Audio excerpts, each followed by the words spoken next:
નમસ્તે, કેમ છો તમે બધા? આજની વાર્તા છે માતા પિતાના સંસ્કાર. તો ચાલો આજની વાર્તા શરૂ કરીએ. વહુ, તારા સાસરિયાઓએ પ્રત્યે પણ તારી કેટલીક જવાબદારીઓ છે. 2 દિવસ થતા નથી કે તું તારી બેગ ઉપાડીને તારા મા બાપને ઘરે જતી રહે છે, અને ઉપરથી મારી પીઠમાં એટલો દુખાવો રહે છે કે માંડ માંડ ચાલી શકું છું. આવી સ્થિતિમાં હું ઘરનું કામ પણ કરી શકતી નથી. વિમળાબેને તેમની મોટી વહુ પ્રતિમાને ટોકતા કહ્યું. તો પ્રતિમા બોલી, હા તો માં, તમારે કામ કરવાની શી જરૂર છે? દેરાણી છે તો ખરી, તો રસોડાનું કામ કરશે. આ સાંભળીને વિમળાબેનની નાની વહુ રચના રસોડામાંથી બહાર આવી અને તેણે ગુસ્સામાં કહ્યું, કેમ ભાભી, હું આ ઘરની નોકરાણી છું જે આખો દિવસ કામ કરું છું, અને તમે જ્યારે ઈચ્છો ત્યારે બેગ ઉપાડીને પિયર જતા રહો છો. તમે ચૂપચાપ તમારું બેગ રાખો અને મારી જોડે કામ કરો. રચનાનો ગુસ્સો જોઈને પ્રતિમાએ પણ બૂમ પાડીને કહ્યું, તું મારાથી નાની છે એટલે મારી સાથે આવી રીતે વાત ના કરી શકે, અને આમ પણ તું કોણ છે મને રોકવાવાળી? બંને પુત્ર વધુઓને લડતા જોઈને વિમળાબેને તેમની મોટી વહુ પ્રતિમાને કહ્યું, પણ વહુ રચના, વહુની વાત પણ સાચી છે. જેમ તે આ ઘરનું વહુ છે તેમ તું પણ આ ઘરની વહુ છે. હકીકતમાં તું તેના કરતાં મોટી છે, તેથી તારે તેની પહેલાં ઘરની જવાબદારીઓ સંભાળવી જોઈતી હતી. પણ તું છે કે દર બીજા દિવસે પિયર જતી રહે છે, તો પછી શા માટે તે આખો દિવસ એકલી રસોઈ સંભાળતી રહે? વિમળાબેને કહ્યું. ત્યારે પ્રતિમાએ કહ્યું, માં, જો એક દિવસ મારી દેરાણી કામ કરી લેશે તો પહાડ નહીં તૂટી પડે. જેઠાણીની વાત સાંભળીને રચનાએ ગુસ્સામાં કહ્યું, આ એક દિવસની વાત નથી ભાભી, આ તમારું રોજનું કામ છે. કાયમી બચવા માટે તમે કોઈને કોઈ બહાનું કાઢીને તૈયાર થઈને નીકળી જાઓ છો. ઠીક છે, તો આ વાતની ચિંતા છે તને. હું મારા ઘરે જઉં છું તો તને ઈર્ષા થાય છે. હવે જો મારા પરિવારવાળા મને બોલાવશે તો હું ચોક્કસ જઈશ. પણ પ્રતિમા વહુ, તારે પણ ઘરના કામમાં સાથ આપવો પડશે. વિમળાબેને કહ્યું તો પ્રતિમા બૂમો પાડવા લાગી, ઘરનું બધું કામ તો કરું છું, તો શું હવે જીવ આપી દઉં? આ સાંભળીને નાની વહુ રચનાએ કહ્યું, ઠીક છે માં, હવે મેં પણ નક્કી કરી લીધું છે કે હું એકલી ઘરના કામ નહીં કરું. કહેતા રચના પોતાના પગ પછાડતી રૂમમાં જતી રહી. ઠીક છે, ના કરીશ, પણ હું તો મારા પિયર જરૂર જઈશ. આટલું કહીને પ્રતિમા ઘરની બહાર નીકળી ગઈ. થોડીવાર પછી વિમળાબેનના પતિ રમેશભાઈ ઘરની અંદર આવ્યા અને ખુરશી પર બેસીને કહ્યું, વિમળા, આજે હું ખૂબ થાકી ગયો છું. કેમ આજે પણ રોહિત દુકાને નથી ગયો? ના વિમળા, તે ક્યાં માને છે? તે તો એક જ વાતને વળગી રહ્યો છે કે મને દુકાનમાં કામ કરવું પસંદ નથી, એટલે સરકારી નોકરી માટે પેપર આપવા છે. હવે આ છોકરાને કોણ સમજાવે કે સરકારી નોકરી મેળવવી એટલી સરળ નથી. જ્યારે નાના પુત્ર અમિતાભે હાર માનીને દુકાન સંભાળી લીધી, તેમ તેણે પણ દુકાન સંભાળી લેવી જોઈએ, પરંતુ તે ક્યાં સાંભળે છે? રમેશભાઈએ કહ્યું તો વિમળાબેન બોલ્યા, હદ કરી નાખી. આ 2 જણાએ તો આ બાજુ મોટો દીકરો દુકાન પર કામ નહીં કરવા એ મક્કમ છે, તો અહીં મોટી વહુ છે જે ઘરનું કોઈ કામ કરવા તૈયાર નથી. ત્યારે રમેશભાઈએ તેમની વાત કાપવા કહ્યું, ઠીક છે વિમળા, જવા દો, તેમને બહુ ભૂખ લાગી છે, વહુને કહો ભોજન પીરસી દે. તો વિમળાબેન પોતે જ ઊભા થયા અને રસોડામાં જવા લાગ્યા. કમરના દુખાવાના કારણે તેમને ઉઠવા બેસવામાં પણ તકલીફ પડતી હતી. અરે વિમળા, વહુ ક્યાં છે? તેમને જમવાનું પીરસવા કહી દો. અરે, જમવાનું બનાવ્યું જ કોને છે? તમારી મોટી વહુ પ્રતિમા. રોજની જેમ તૈયાર થઈને પિયર જતી રહી. તે કહેતી હતી કે મારી મમ્મીને શોપિંગ કરાવીને આવીશ. હવે તેને જોઈને નાની વહુએ પણ કામ કરવાની સ્પષ્ટ ના પાડી દીધી. રમેશભાઈએ તેની નાની વહુ રચનાને બોલાવી. જ્યારે રચના બહાર આવી ત્યારે રમેશભાઈએ કહ્યું, વહુ, આ હું શું સાંભળું છું? તે જમવાનું બનાવવાની ના પાડી દીધી. મોટી વહુ હંમેશા કોઈનું સાંભળતી નથી, પણ તું તો સમજદાર છે દીકરી, તારે સમજદારીથી કામ લેવું જોઈતું હતું. તમે જ કહો પિતાજી, આ બધું કેટલા દિવસ સુધી ચાલશે? હું આખો દિવસ રસોડામાં પીસાતી રહું. ભાભીના હાથમાં મહેંદી લાગી છે. હજી ઓછું હોય તેમ ત્યાં મારા પતિ આખો દિવસ દુકાનમાં કામ કરે છે અને મહેનત કરી ઘર ચલાવે છે. જેઠજીની ફરજ નથી બનતી ઘર ખર્ચમાં સહયોગ આપે? તેઓ પરિવારના મોટા દીકરા છે, તેથી તેમણે પહેલાં ઘરની જવાબદારી સંભાળવી જોઈએ. તો પછી અમે પતિ પત્ની જ કેમ નોકરોની જેમ કામ કરતા રહીએ? વાત તો તારી ઠીક છે વહુ, હું તે બંને સાથે વાત કરીશ, પણ અત્યારે તો જમવાનું બનાવ. મને ભૂખ લાગી છે અને અમિત માટે દુકાને ટિફિન પણ લઈ જવાનું છે, રમેશભાઈએ કહ્યું. ત્યારે રચનાએ સપાટ શબ્દમાં કહ્યું, ઠીક છે પિતાજી, આજે હું જમવાનું બનાવું છું, પણ ભવિષ્યમાં જો આ સમસ્યાનો કોઈ ઉકેલ નહીં મળે તો હું કોઈ કામને હાથ નહીં લગાવું. આટલું કહીને રચના પગ પછાડતી રસોડામાં રસોઈ કરવા જતી રહી. નાની વહુની આ વલણ જોઈને રમેશભાઈ અને વિમળાબેન આશ્ચર્યચકિત થઈ ગયા, પણ હવે રમેશભાઈને ચૂપ રહેવું યોગ્ય ન લાગ્યું. સાંજ સુધીમાં તેમની મોટી વહુ પ્રતિમા પણ ઘરે આવી ગઈ હતી અને બંને પુત્રો પણ ઘરે આવી ગયા હતા. ત્યારે રમેશભાઈએ તેમના બંને પુત્રને બોલાવ્યા અને તેમના મોટા પુત્રને કહ્યું, રોહિત દીકરા, જે જવાબદારી તારે ઘણા સમય પહેલાં નિભાવવી જોઈતી હતી તે સમયસર સંભાળી લે.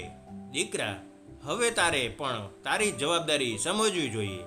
ત્યારે રોહિત બોલ્યો, તમારો મતલબ શું છે પિતાજી? મારો મતલબ, તારો નાનો ભાઈ ક્યાં સુધી ઘર ચલાવશે? હું વિચારું છું કે હવે ભાગલા કરવું વધુ સારું રહેશે, જેથી રોજના ઝઘડાનો અંત આવે. ત્યારે અમિતે કહ્યું, પણ પિતાજી, મને નથી લાગતું કે ભાગલા કરવાથી સમસ્યા હલ થશે. મને લાગે છે કે ઘરના દરેક વ્યક્તિ પોતાની ફરજ સમજીને સાથે મળીને કામ કરશે તો બધું સારું થઈ જશે.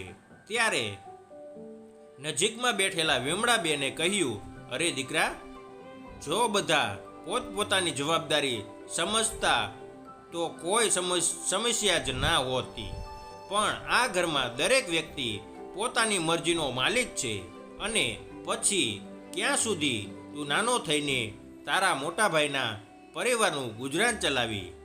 આ સાંભળીને નજીકમાં ઊભેલી તેમની મોટી વહુ પ્રતિમાએ કહ્યું, કેમ માં, એને અમારા માટે શું કર્યું?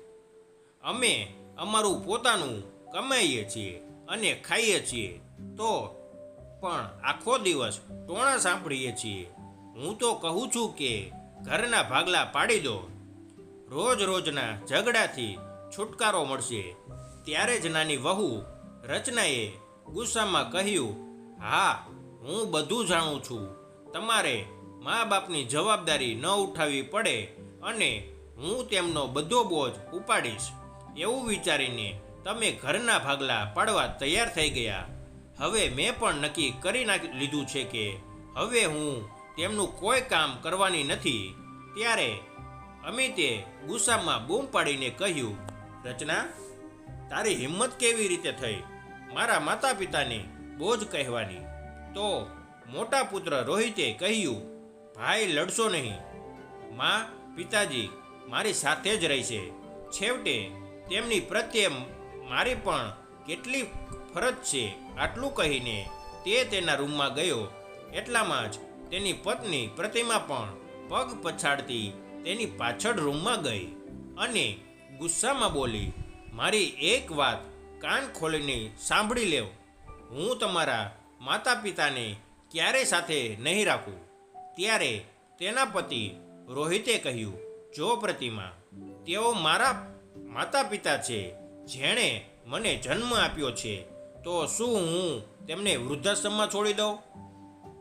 એ બધું મને નથી ખબર. હું બસ તમારી સાથે રહી શકું છું.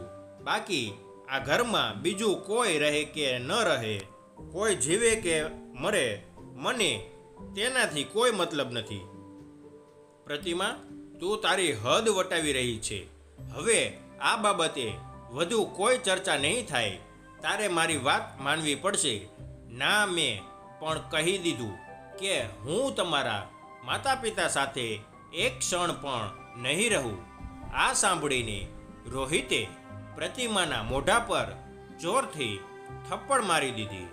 પ્રતિમા તેના ગાલ પર પડેલા થપ્પડથી હેરાન રહી ગઈ અને પછી ગુસ્સાવાળો આંખોથી તેના પતિ તરફ જોઈને તેણે કહ્યું, આજે તમે તમારા માતા પિતા માટે મારા પર હાથ ઉપાડ્યો છે.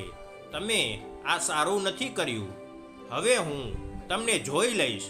લગભગ 1 કલાક પછી પ્રતિમા તેના માતા પિતાના ઘરે પહોંચી ગઈ. માં, પિતાજી, પ્રતિમાએ રડતી રડતી બૂમ પાડી. ત્યારે તેના માતા પિતા રૂમમાંથી બહાર આવ્યા. જોયું તો તેમની દીકરી આંગણામાં ઊભી રહીને રડી રહી હતી. અરે પ્રતિમા દીકરી, આ સમયે તું અહીંયા? બધું ઠીક તો છે ને?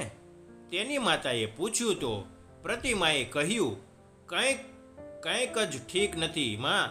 હું એ ઘરમાં આખો દિવસ કામ કરીને મારા હાડકાં પીગળાવું છું, છતાં મારા સાસરીવાળા મને રોજ ખરાબ કહેતા રહે છે. ટોણા મારવાની એક પણ તક છોડતા નથી. ઉપરથી તમારા જમાઈ કહે છે કે જો તારે આ ઘરમાં રહેવું હોય તો તારે આખો દિવસ તારા સાસુ સસરાની સેવા કરવી પડશે. હવે તમે જ કહો, હું આખો દિવસ ઘરનું કામ કરું કે સાસુ સસરાના પગ દબાવું? અને જ્યારે મેં કામ કરવાની ના પાડી તો તમારા જમાઈએ મને માર માર્યો અને ઘરની બહાર કાઢી મૂકી. આટલું સાંભળતા જ પ્રતિમાના માતા પિતાનો ચહેરો ગુસ્સાથી લાલ થઈ ગયો. ત્યારે તેની માતાએ કહ્યું, દીકરી, તેમની હિંમત તો તે જ વધારી છે. હંમેશા તેમના જુલમ સહન કરીને પણ માં સહન ના કરતી તો બીજું શું કરતી? હું તો એ જ વિચારતી હતી કે ગમે તેમ કરીને મારું ઘર વસેલું રહે. પરંતુ દીકરી, લગ્ન પહેલાં તો તેઓ કહેતા હતા કે અમે અમારી વહુને દીકરીની જેમ રાખીશું, અને આજે એ જ લોકો મારપીટ પર ઉતરી આવ્યા છે. પણ દીકરી, ચિંતા ના કરીશ. તે ઘણું દુઃખ અને વેદના સહન કરી લીધી. હવે તું તારા માતા પિતાના ઘરે શાંતિથી રહે. અમે એ લોકોને જોઈ લઈશું. બીજી તરફ ઘરના લોકોને પ્રતિમાના ઘર છોડવાની જાણ થતાં જ બધા ચિંતામાં પડી ગયા હતા. અમિતે તેના મોટા ભાઈને કહ્યું, શું જરૂર હતી તારે તારી પત્ની પર હાથ ઉપાડવાની? તો રોહિતે કહ્યું, તો બીજું શું કરતો? તેને સ્પષ્ટ કહી દીધું કે તે મારા માતા પિતા સાથે ક્યારેય નહીં રહે. હું આજ સુધી તેનો દુર્વ્યવહાર સહન કરતો આવ્યો. તેણે ક્યારે પણ કશું કહ્યું નહીં, પરંતુ આજે તેને મા પિતા જ વિશે જે કહ્યું તે મારાથી સહન થયું નહીં. આ સાંભળીને રમેશભાઈએ કહ્યું, તે આ યોગ્ય નથી કર્યું દીકરા. હવે જા અને પ્રતિમાને સમજાવીને તેને ઘરે પાછી લઈ આવ. ત્યારે રોહિતે કહ્યું, ના પિતાજી, હું એને મનાવવા ક્યારેય નથી જવાનો. તે અહીં પાછી આવે કે ન આવે તેનાથી મને કોઈ ફરક નથી પડતો. આટલું કહીને રોહિત ત્યાંથી જતો રહ્યો. પરંતુ રમેશભાઈ તેમના દીકરાનું ઘર બરબાદ થતાં જોઈ શક્યા નહીં, એટલે તેમને હારીને ત્યાં જવાનું નક્કી કર્યું. બીજા દિવસે જ્યારે તેઓ પ્રતિમાના માતા પિતાને ઘરે પહોંચ્યા ત્યારે તેમને સામે જોઈને પ્રતિમાના પિતાએ ભવા ચડાવી દીધા.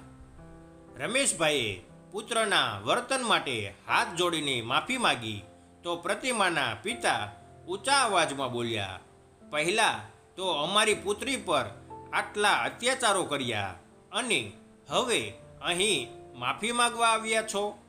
તમે વિચારી પણ કેવી રીતે લીધું કે અમે અમારી દીકરીને એ નરકમાં પાછી મોકલીશું?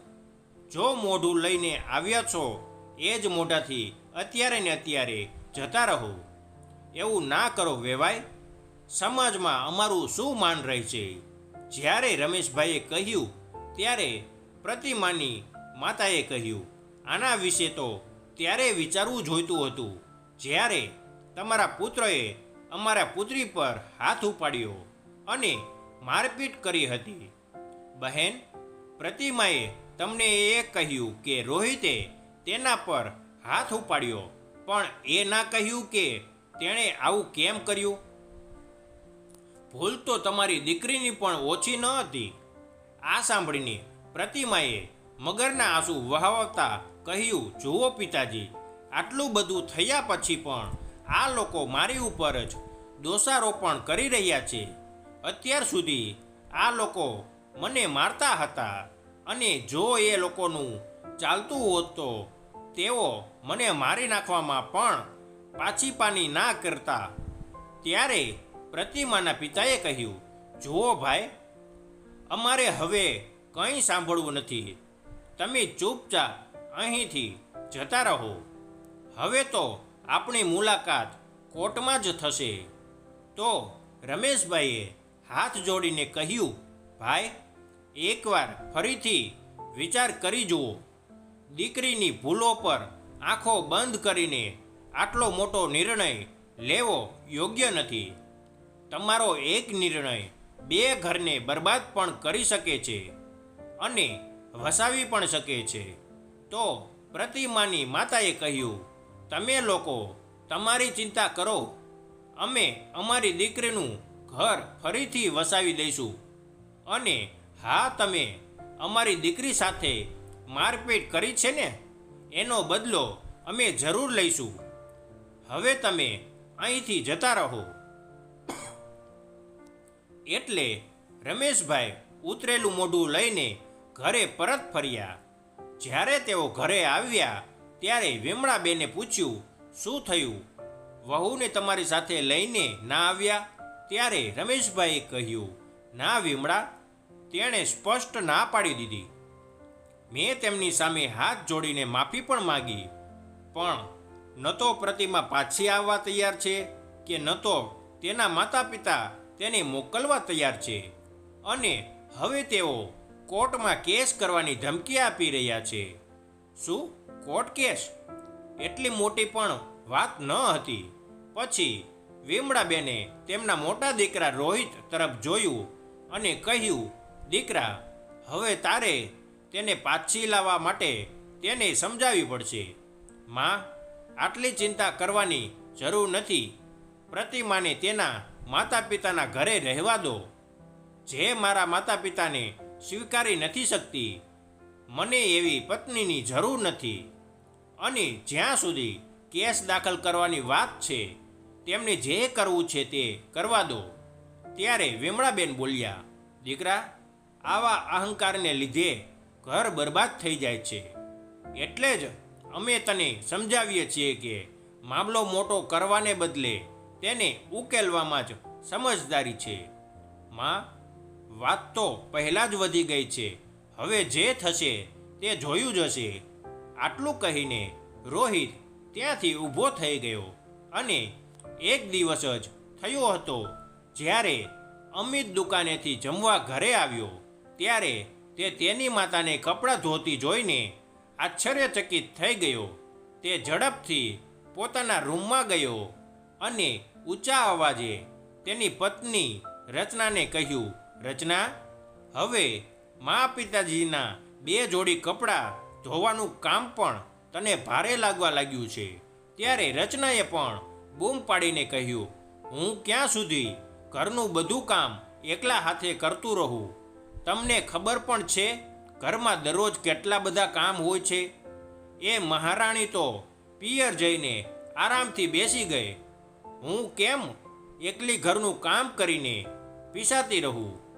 તું ઠીક નથી કરી રહી. અમિતે ગુસ્સામાં કહ્યું તો રચનાએ બૂમ પાડીને કહ્યું, મને ખબર છે શું સાચું છે અને શું ખોટું છે. હવેથી હું મારું જ કામ કરીશ. ના તો બીજા માટે જમવાનું બનાવીશ કે ના બીજા કોઈના કામ કરીશ. આટલું કહીને રચના પગ પછાડતી રસોડામાં જતી રહી. અહીં પ્રતિમાના પિયરમાં તેના પિતા તેની પાસે આવ્યા અને કહ્યું, દીકરી, તને રોહિતનો કોઈ ફોન આવ્યો હતો? પપ્પા, તેઓ મને કેમ ફોન કરશે? સમસ્યાનું મૂળ તો તેઓ જ છે. કોઈ વાંધો નહીં દીકરી, તું ચિંતા ન કર. હું હમણાં જ વકીલને મળીને આવ્યો છું. મેં તારા સાસરીવાળા સામે દહેજનો કેસ કર્યો છે. પણ પપ્પા, દહેજની તો કોઈ વાત જ ન હતી. હા દીકરી, એ તો અમને ખબર જ છે. અમે ખોટા આક્ષેપો કર્યા છે.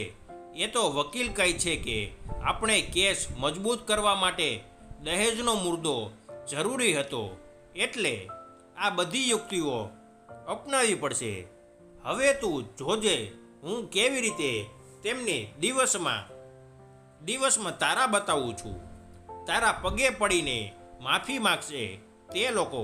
આ સાંભળીને પ્રતિમાની માતા બોલી, તમે ઠીક કર્યું. તેમને પણ ખબર પડવી જોઈએ કે કોઈની દીકરીને ત્રાસ આપવાનું શું પરિણામ આવે છે. જેલમાં ચક્કી પીસવી પડશે ને ત્યારે અક્કલ ઠેકાણે આવી જશે. સારું દીકરી, તું આરામ કર. તારે ચિંતા કરવાની કોઈ જરૂર નથી. આટલું કહીને પ્રતિમાના પિતા રૂમમાંથી બહાર આવી ગયા. અહીં પ્રતિમાના સાસરે તેની દેરાણી રચનાએ પણ અલગથી જમવા બનાવવાનું શરૂ કરી દીધું. પણ અમિતને આ બધું બિલકુલ ગમતું ન હતું. બીજા દિવસે રવિવાર હતો. અમિત પલંગ પર ચૂપચાપ સૂતો હતો અને તેના મગજમાં વિચારોનું તોફાન મચેલું હતું. ત્યારે જ તેની પત્ની રચના તેની પાસે આવીને કહ્યું, સાંભળો, સવારના 10 થયા છે, પરંતુ તમે હજુ સુધી નાસ્તો કર્યો નથી અને તમે રાત્રે પણ ખાધા વિના સૂઈ ગયા હતા. હું નાસ્તો લઈને આવું છું, તમે ઉઠીને ખાઈ લો.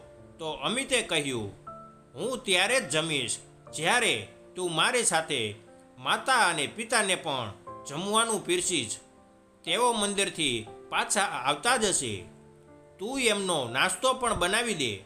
તો રચનાએ ગુસ્સામાં કહ્યું, તમે હજી પણ એ જ વસ્તુ પકડીને બેઠા છો.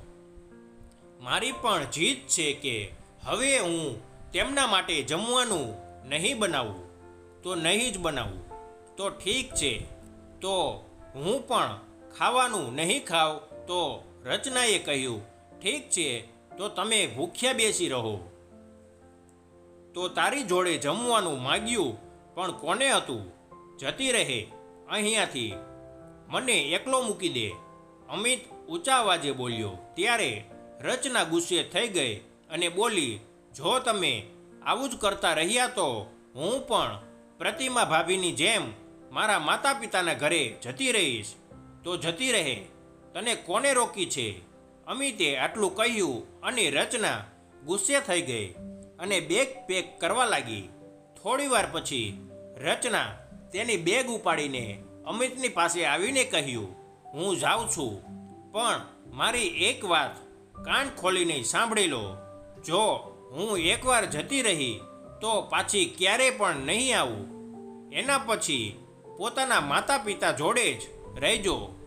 આટલું કહીને તે પણ પોતાના પિયર જતી રહી.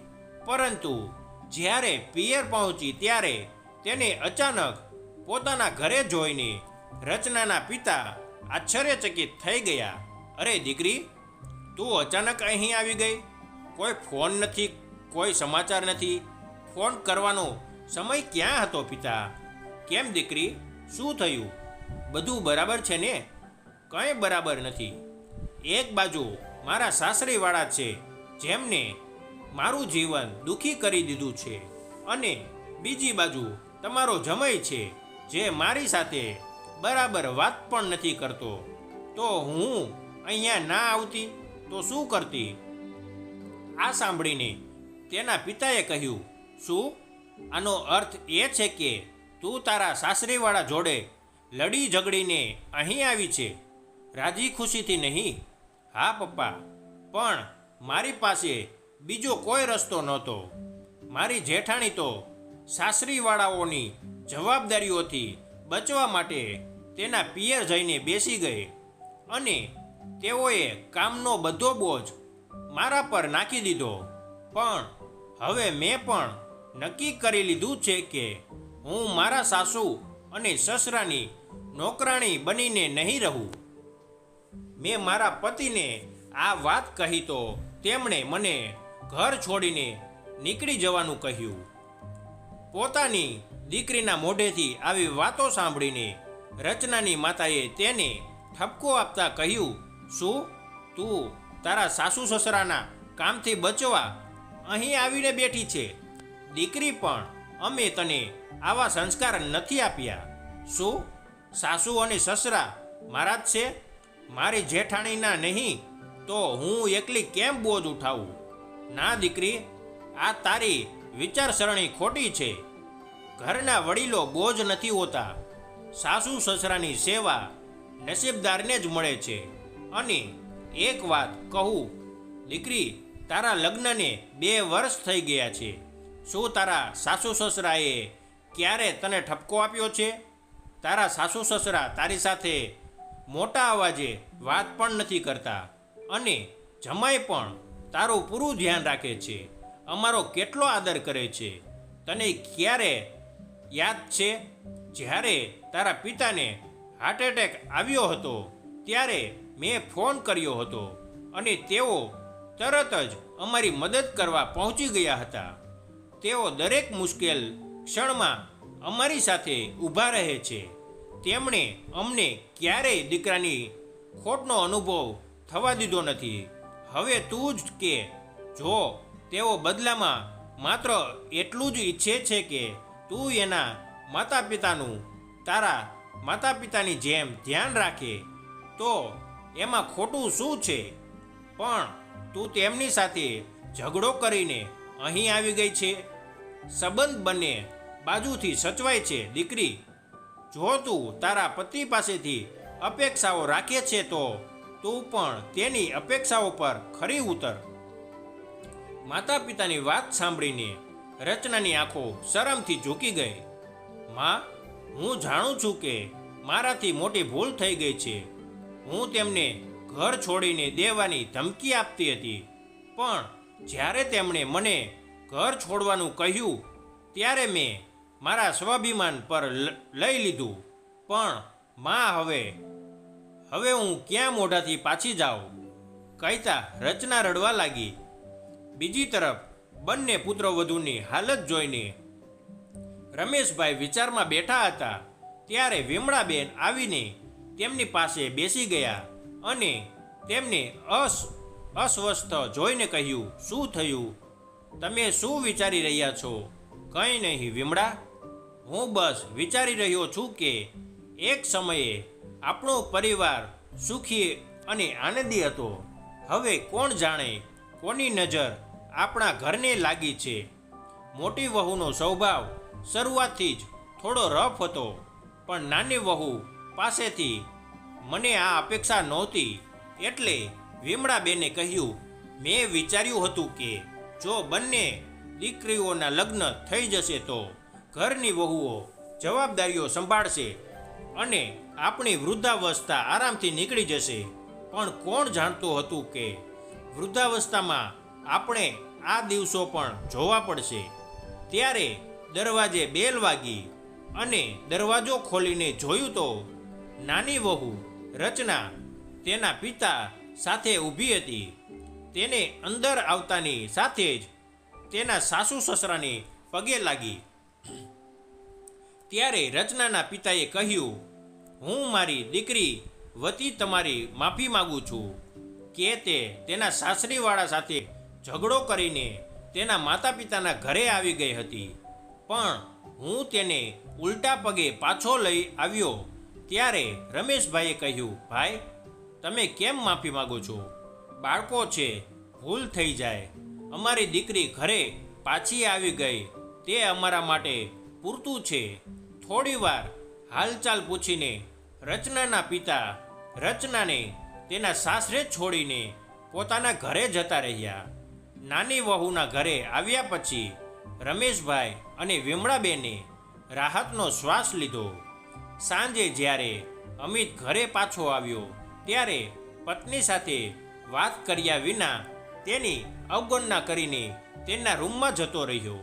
સાંભળો, મને મારી ભૂલનો અહેસાસ થઈ ગયો છે. મારા માતા અને પિતાએ મને બધું સમજાવી દીધું છે.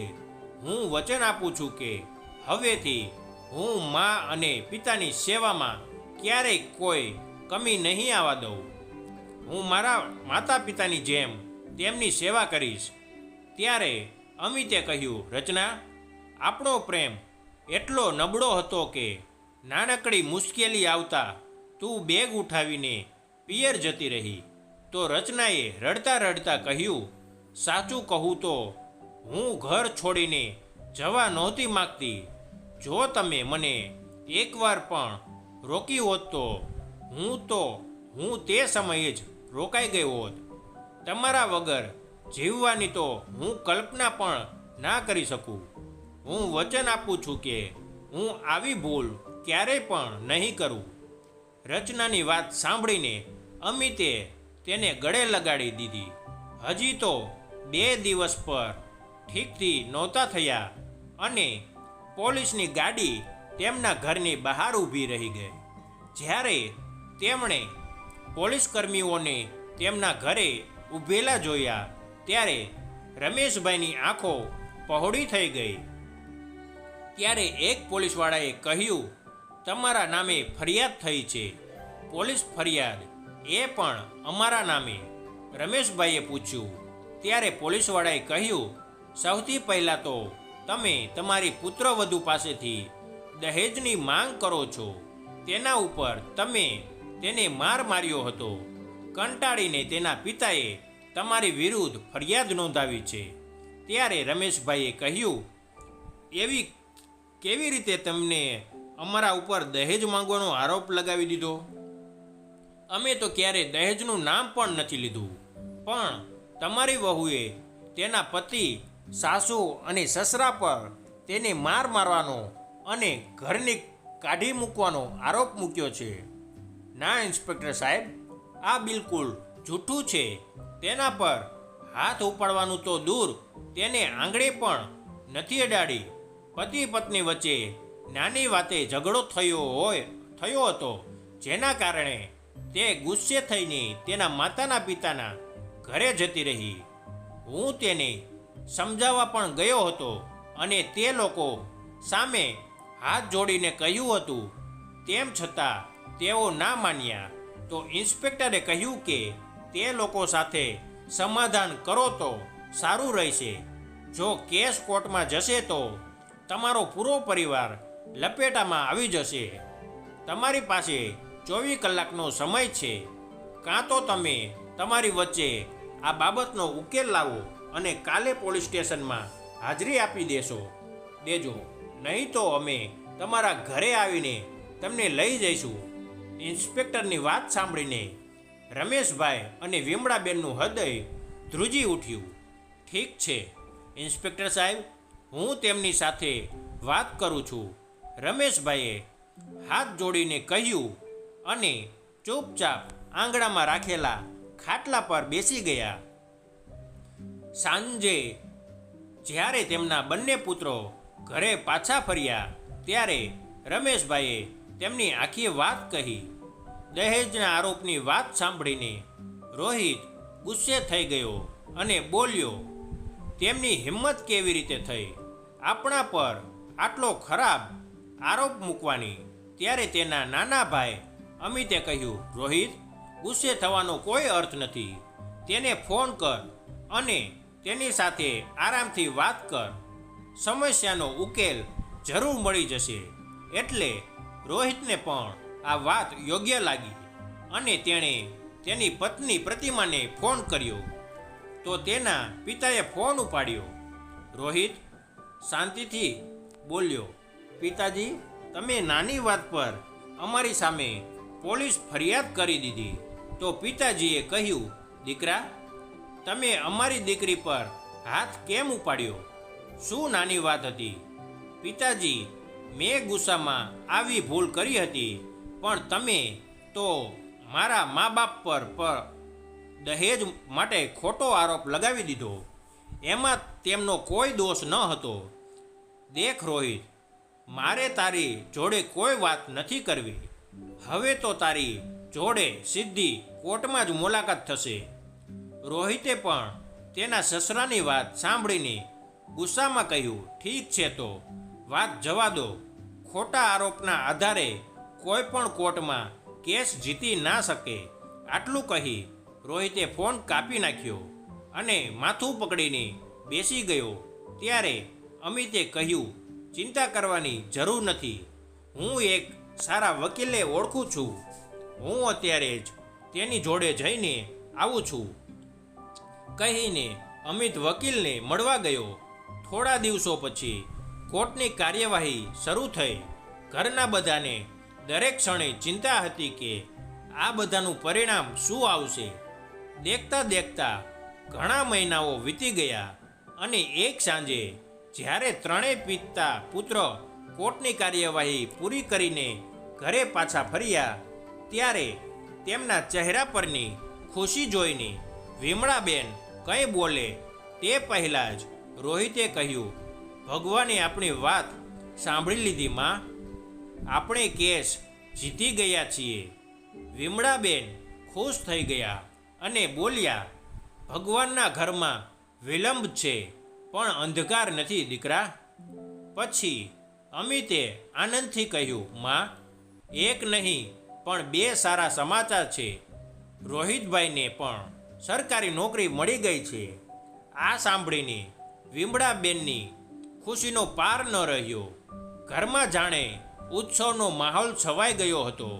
અને 2-3 દિવસ પછી વિમળાબેને તેમના પતિને કહ્યું, મને લાગે છે કે હવે આપણે રોહિત માટે સારા સંબંધની શોધ કરવી જોઈએ, કારણ કે તેમણે છૂટાછેડાના કાગળો પણ મોકલી દીધા છે. જ્યારે છૂટાછેડા થવાના છે તો પછી સંબંધ શોધવામાં શું ખોટું છે? ઠીક છે, પણ કોઈ નિર્ણય લેતા પહેલાં એકવાર રોહિત જોડે વાત કરી લો. બીજી તરફ કેસ હાર્યા બાદ પ્રતિમાના માતા પિતાના ઘરમાં શોકની લાગણી ફેલાઈ ગઈ હતી. હવે તેના ભાઈના પણ લગ્ન થઈ ગયા હતા. તેથી પ્રતિમા તેની ભાભીને આંખમાં ખૂંચવા લાગી હતી. ચિંતામાં ડૂબેલા પ્રતિમાના પિતાએ પત્નીને કહ્યું, અરે, આ વકીલોને કારણે આપણને વધુ ઘણું નુકસાન થયું છે અને બીજી તરફ એ લોકોના નસીબ ખુલી ગયા.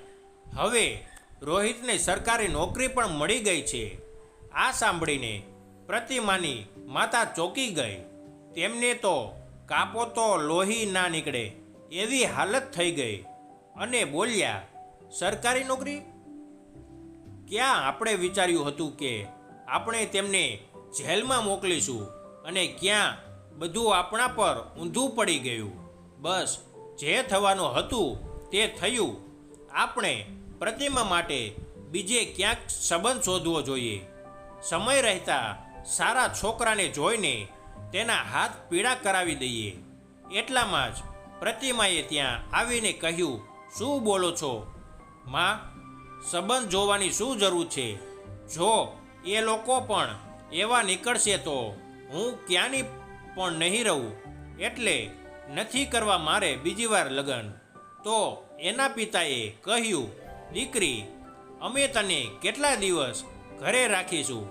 તારે લગ્ન તો કરવા પડશે, નહીંતર આડોશ પાડોશના લોકો અને સગા સંબંધીઓ વાત કરવા લાગશે. ત્યારે પ્રતિમાએ ગુસ્સામાં કહ્યું, પિતાજી, હવે તમે તમારા સંબંધોનો વિચાર કરો છો.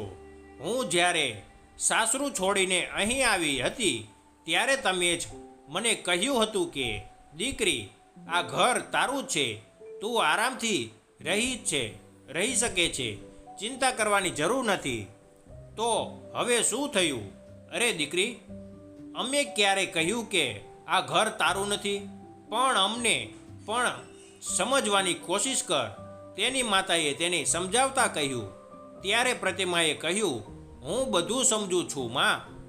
તારી વહુના આવ્યા પછી હું તને બોજ લાગવા લાગી છું. એવું નથી દીકરી, તારે લગ્ન તો કરવા પડશે. આ સિવાય બીજો કોઈ વિકલ્પ નથી. ત્યારે પ્રતિમાએ આંખો નીચી કરીને કહ્યું, એક રસ્તો છે માં, તમે બધા જઈને મારા સાસરે વાત કરો અને માફી માગી લો. દીકરીની વાત સાંભળીને પ્રતિમાના પપ્પા ગુસ્સે થઈ ગયા અને કહ્યું કે તેઓ જ્યારે તને લેવા આવ્યા હતા ત્યારે તે જવાની સ્પષ્ટ ના પાડી દીધી હતી. તારા સસરા અમારી સામે હાથ જોડી રહ્યા હતા, પણ મેં પણ તારી વાતમાં આવીને તેમનું અપમાન કર્યું અને અપમાન કરીને તેમને ઘરની બહાર કાઢી મૂક્યા. અને હવે હું જઈને એમની માફી માગું? તો પપ્પા, જે કંઈ ભૂલ થઈ એ થઈ ગઈ, પણ હવે તમારી દીકરી માટે તમે ત્યાં જઈને માફી તો માગી જ શકો ને? ત્યારે પ્રતિમાને માતાએ કહ્યું, તો ઠીક છે, જો અમારા ઝૂકી જવાથી અમારી દીકરીનું ઘર વસી જતું હોય તો આનાથી વધુ સારું શું હોઈ શકે? અને આમ પણ એટલી મોટી વાત ન હતી. રોહિતે માત્ર એટલું જ કહ્યું હતું કે વહુ હોવાને કારણે તેણે સાસરીવાળાની સેવા કરવી પડશે. ત્યારે પ્રતિમાએ કહ્યું, હા પપ્પા, હું તેમની ખૂબ સેવા કરીશ. હું ક્યારેય ફરિયાદનો મોકો નહીં આપવા દઉં. ત્યારે તેના પિતાએ કહ્યું, આપણે પણ આપણી દીકરીની વાતમાં આવીને મૂર્ખતા કરી હતી, મુક્તા કરી બેઠા. જ્યારે તેના સાસરીવાળા તેને લેવા આવ્યા હતા તે સમયે મોકલી દીધી હોત તો વાત આટલી આગળ વધી જ ના હોત. બીજા જ દિવસે પ્રતિમા અને તેના માતા પિતા રમેશભાઈના ઘરે પહોંચ્યા. ત્યારે પોતાના સાસુ સસરાને સામે જોઈને પ્રતિમા રડતી જઈને માફી માગતા તેમના પગે પડી ગઈ. ત્યારે રમેશભાઈએ કટાક્ષ કરતા કહ્યું, પણ દીકરી, તારો શું વાંક છે? અમે જ તને રોજ મારતા હતા, તારી પાસે દહેજની માંગણી કરતા હતા અને અમે તને ઘરમાંથી ધક્કા મારીને બહાર કાઢી મૂકી હતી. કેમ ભાઈ? આજ કહ્યું હતું ને તમે પોલીસને? તો પ્રતિમાના પિતાએ હાથ જોડીને કહ્યું, ના વેવાય, આવી વાતો કરીને અમને શરમમાં ના મૂકો. અમારાથી ભૂલ થઈ ગઈ, અમને માફ કરી દો. તમારે ત્યારે વિમળાબેનને હાથ જોડીને કહ્યું, જુઓ ભાઈ, અમે તમારા કારણે ઘણી મુશ્કેલીઓનો સામનો કરી ચૂક્યા છીએ. કોર્ટ કેસના કારણે અમે કેટલી રાતો જાગતા વિતાવી હતી. અમારું અપમાન થયું તે અલગ, અને તમે લોકોએ અમને શું નથી સંભળાવ્યું. હવે જ્યારે અમારા દીકરાની સરકારી નોકરીના સમાચાર મળ્યા તો હવે અમારી જોડે માફી માંગવા આવ્યા છો? આ બધી વાતો ચાલતી હતી કે ત્યારે રોહિત ઘરની અંદર આવ્યો અને પ્રતિમાને સામે જોઈને ગુસ્સે થઈને બોલ્યો, અમારી સાથે આટલું બધું કર્યા પછી તારી હિંમત કેવી રીતે થઈ અહીંયા આવવાની? ત્યારે પ્રતિમાના પિતાએ હાથ જોડીને કહ્યું, હું જાણું છું તારો ગુસ્સો વ્યાજબી છે, પણ જો શક્ય હોય તો અમને માફ કરી દો. તો રમેશભાઈએ કહ્યું, જુઓ ભાઈ, તમારી દીકરીઓ જે કર્યું તે અજ્ઞાનતાથી કર્યું, પરંતુ તમે બંનેએ તેનું વસેલું ઘર બરબાદ કર્યું છે. જો બાળકો ભૂલો કરે છે તો માતા પિતાએ તેમને સમજાવવી જોઈએ કે ના, તેમને વધુ મોટી ભૂલો કરવા માટે ઉશ્કેરવું જોઈએ. હવે આપણા સંબંધમાં એવી ગાંઠ પણ ગઈ છે કે તે છૂટી શકે તેમ નથી, અને આમ પણ અમે રોહિતનો સંબંધ બીજે ક્યાંય નક્કી કર્યો છે, તો સારું રહેશે કે તમે અમને માફ કરી દો અને અહીંયાથી જતા રહો. પ્રતિમાના પિતાએ હાથ જોડીને કહ્યું, ઠીક છે, જો ભૂલ કરી હોય તો તેની કિંમત ચૂકવવી પડે. ચાલો અમે જઈએ છીએ. આટલું કહીને પિતા પુત્રી બંને મોં ઊંચું કરીને ત્યાંથી ચાલ્યા ગયા. ત્યારે રમેશભાઈ અને વિમળાબેને રાહતનો શ્વાસ લીધો. તેમના પુત્ર રોહિત માટે એક સારી સંસ્કારી છોકરી જોઈને તેઓએ તેમના દીકરાના બીજી વાર લગ્ન કર્યા અને બધા ખુશીથી સાથે રહેવા લાગ્યા. તો તમને વાર્તા કેવી લાગી? જો તમને વાર્તા ગમી હોય તો લાઈક, કમેન્ટ અને શેર કરજો. અને જો તમે નવા હોય તો ચેનલને સબસ્ક્રાઈબ કરજો. તો ચાલો ફરી મળીએ એક નવી વાર્તા સાથે. આવજો. તમારો ખૂબ ખૂબ આભાર.